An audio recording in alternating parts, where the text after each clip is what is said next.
Bitcoin के इरादे April month के लिए बिल्कुल भी अच्छे नहीं है। और अब आप देखो 29 अप्रैल आ चुकी है, नया हफ्ता नया वीक शुरू हो चुका है।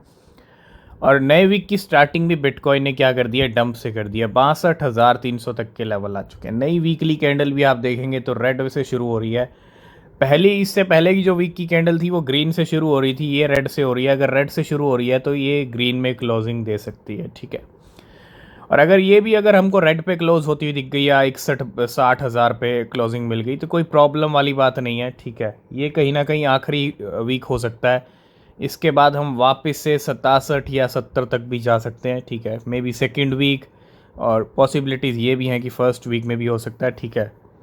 तो बहुत सारे इवेंट्स हैं। वीकली कैंडल क्लोज हो चुकी है और 4 हफ्ते, ये 4 हफ्ते जो आप रेड में देख रहे हो, ये सिर्फ 4 हफ्ते रेड में नहीं है, ये है लॉन्ग स्केल लिक्विडेशन। हर हफ्ते लॉन्ग्स वालों के लिक्विडेशन हुए हैं। और पूरा अप्रैल मंथ अगर हम लिक्विडेशंस की बात करें लॉन्ग वालों के, तो वैसे तो शॉर्ट्स वालों के भी हुए हैं लेकिन वो कम है लॉन्ग्स के मुकाबले, क्योंकि आप रेड में क्लोजिंग देख रहे हो। और जब मार्केट नीचे आती है तो लॉन्ग्स के लिक्विडेशन होते हैं, और लॉन्ग्स के हज़ारों करोड़ रुपए के, है ना, अच्छे खासे यहाँ पे लिक्विडेशंस हुए हैं। और अब ये नया वीक जिसकी क्लोजिंग मिलेगी हमको मई मंथ के अंदर, तो मई मंथ की स्टार्टिंग होने वाली है, अप्रैल मंथ की एंडिंग होने वाली है, मतलब अप्रैल की क्लोजिंग होने वाली है, उसका वेट कीजिए। और 1 मई की रात को क्या होने वाला है, एफ का डिसीजन आने वाला है, बड़ा इंपॉर्टेंट है, ठीक है। मे भी कोई इंटरेस्ट रेट हाइक ना हो तो रिलीफ ही रिलीफ है अभी तक तो बिटकॉइन के लिए। लेकिन जब तक डिसीजन नहीं आता तब तक आपको अलर्ट रहना पड़ेगा। तो 62,400 से शुरुआत की है बिटकॉइन ने नए वीक की।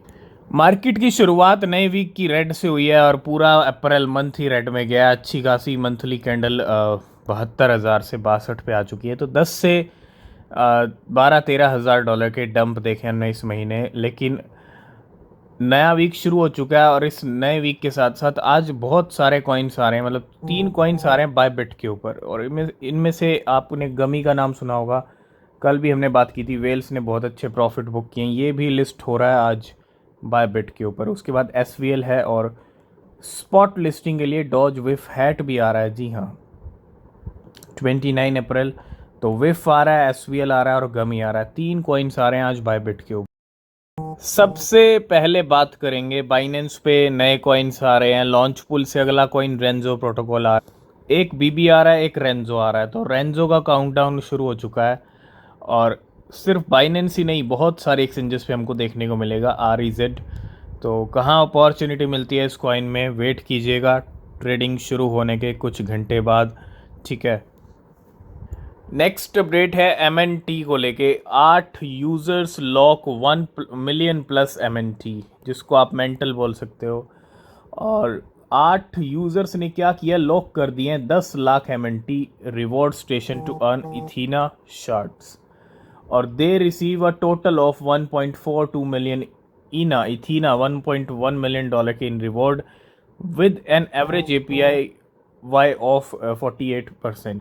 आप देखो स्मार्ट लोग क्या कर रहे हैं, स्टेकिंग से भी अच्छा खासा पैसा अर्न कर रहे हैं, है ना। लॉक कर दिया कुछ टाइम पीरियड के लिए तो उस पर आपको अच्छा APY मिलता है। और यही हुआ है इनको यहाँ पे। इसके बदले 1 मिलियन मेंटल के बदले 1.4 मिलियन इथीना मिले, 1.1 मिलियन डॉलर के, ठीक है। Higher than most protocol on the market. तो बिल्कुल गमी आ रहा है बायबिट के ऊपर। Deposit via Solana network are now open with gummy on Solana, ठीक है। बायबिट ने अनाउंस कर दिया है। और आई थिंक 1:30 PM, सिर्फ 2 घंटे का टाइम है तकरीबन, और ट्रेडिंग शुरू हो जाएगी गमी की। तो ऐसा नहीं है कि बड़े बड़े ट्रेडर्स अपना प्रॉफिट ही बुक कर रहे हैं नए मीम कॉइन्स में, कुछ का लॉस भी हो जाता है, चाहे वो फॉर्मो में बाय करें जैसे भी करें, ठीक है। और कुछ ऐसा ही हुआ है यहाँ पे। तो इन अपडेट से आप जो है लर्न कर सकते हो, समझ सकते हो वेल्स कहाँ लॉस क्या कर रही हैं, कैसे कर रही हैं, कहाँ प्रॉफिट बुक कर रही हैं, ठीक है। तो this trader spent 1600 Solana to buy cool खरीदने के लिए क्या 1600 सोलाना का खर्चा किया और सोल्ड कर दी, sold only for 532 Solana, losing 1067 Solana $1,52,000 in less than 30 minute. आप देखो इस कूल कॉइन के अंदर इस वेल ने, इस ट्रेडर ने सिर्फ लॉस किया है। खर्चा किया था 1600 सोलाना का और बची कितनी 532 और 1067 सोलाना का लॉस बुक किया सिर्फ 30 मिनट के अंदर। तो सबसे ज़्यादा ज़रूरी होता है गलत टाइम पे खरीद लिया तो आपका लॉस होगा ही होगा। सबसे ज़्यादा ज़रूरी है सही टाइम पे बाय करना। नेक्स्ट अपडेट है एलमेडा को लेकर। Alameda deposit 7.4 million 1 inch $3.1 million के टू बाइनेंस एट $0.4 और Alameda vested 14 million 1 inch from 1 inch in June 2023 और deposit them to centralize exchange via Wintermute in to unloading wave in April 2024। हम already discuss कर चुके हैं, 1 inch का movement कर रहा है एलमेडा, ठीक है। अब निकल रहे हैं तो इसका मतलब एलमेडा की जहाँ तक बात आती है तो सेलिंग की बात आती है, ठीक है, लेकिन गेम उल्टे होते हैं मार्केट में। तो हो सकता है 1 इंच का प्राइस आपको बढ़ता हुआ दिख जाए, ठीक है। तो थोड़ा सा 1 इंच पे फोकस कीजिए। 7 मिलियन 1 इंच डिपॉजिट किए गए। नेक्स्ट हम बात करेंगे ऑस्ट्रेलिया से एक बहुत बड़ी न्यूज़। हमने बात की थी हांगकांग की, ऑस्ट्रेलिया की, बिटकॉइन स्पॉट ETF लेके आ रहे थे दोनों कंट्रीज़, लेकिन हांगकांग में क्या है, अप्रूवल मिल चुके हैं और कल से ट्रेडिंग भी शुरू हो जाएगी ETF की। मतलब हांगकांग में तो सब क्लियर हो चुका है, ट्रेडिंग भी शुरू हो रही है, लेकिन ऑस्ट्रेलिया थोड़ा सा यहाँ पे डिले ज़रूर किया है। अगर आप देखेंगे Australia expected to approve BTC and Ethereum ETF by 2024 end. मतलब ये भी एक स्टेज सेट हो चुका है अक्टूबर नवंबर दिसंबर के लिए। तो ये न्यूज़ भी कहीं ना कहीं उस टाइम पे काम करेगी जब बिटकॉइन को नई हाइट पे लेके जाना होगा।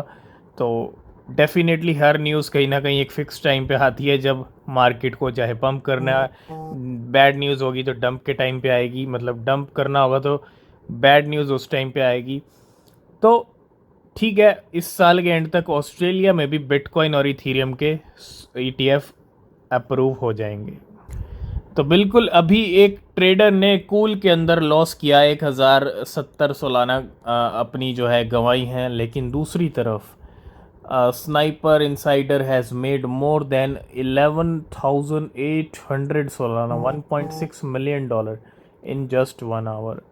तो दूसरी वेल, दूसरे ट्रेडर ने यहाँ पे $1.6 मिलियन का प्रॉफिट भी बुक किया है कूल से। इसने 551 मिलियन, ही स्टिल हैज़, अगर आप देखेंगे 551 million cool, 55% of the total supply left, worth over $20 million.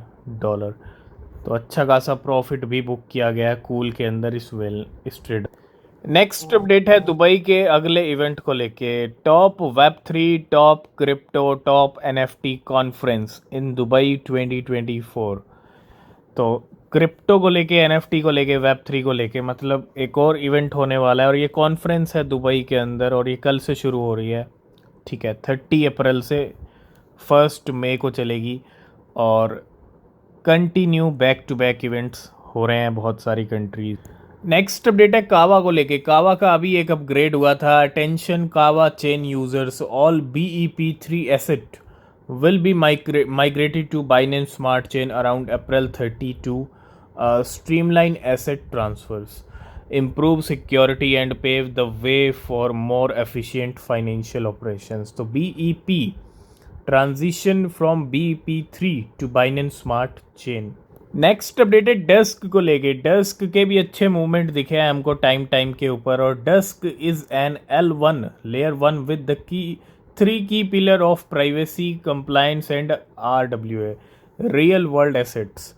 तो mainnet is schedule for March April 2024, will be powered by the Dusk token. तो मैनेट आ रहा है, अप्रैल ख़त्म होने वाला है, 29 अप्रैल है। तो कहीं ना कहीं बहुत बड़ा अपडेट है डस्क को लेके। थोड़ा सा यहाँ पे नज़र रखिए, डस्क का जो मैनेट है वो यहाँ पे अप्रैल मंथ के लिए शेड्यूल है। और लास्ट एंड फाइनल अपडेट भी सागा को लेके है। सागा का भी मैनेट आ रहा है अप्रैल 2024 के अंदर। एक वीडियो क्लिप है यहाँ पे, ठीक है, और इसके अंदर बताया गया है। तो तैयार हो जाइए, एक तरफ डस्क एक तरफ सागा। तो आज की इस वीडियो को करेंगे यहीं पे एंड, बाकी अपडेट नेक्स्ट वीडियो में। अगर आप किसी भी क्रिप्टो में इन्वेस्ट कर रहे हैं तो रिसर्च ज़रूर करें, वो बहुत ज़रूरी है। मिलेंगे नेक्स्ट वीडियो में, तब तक के लिए बाय बाय, टेक केयर।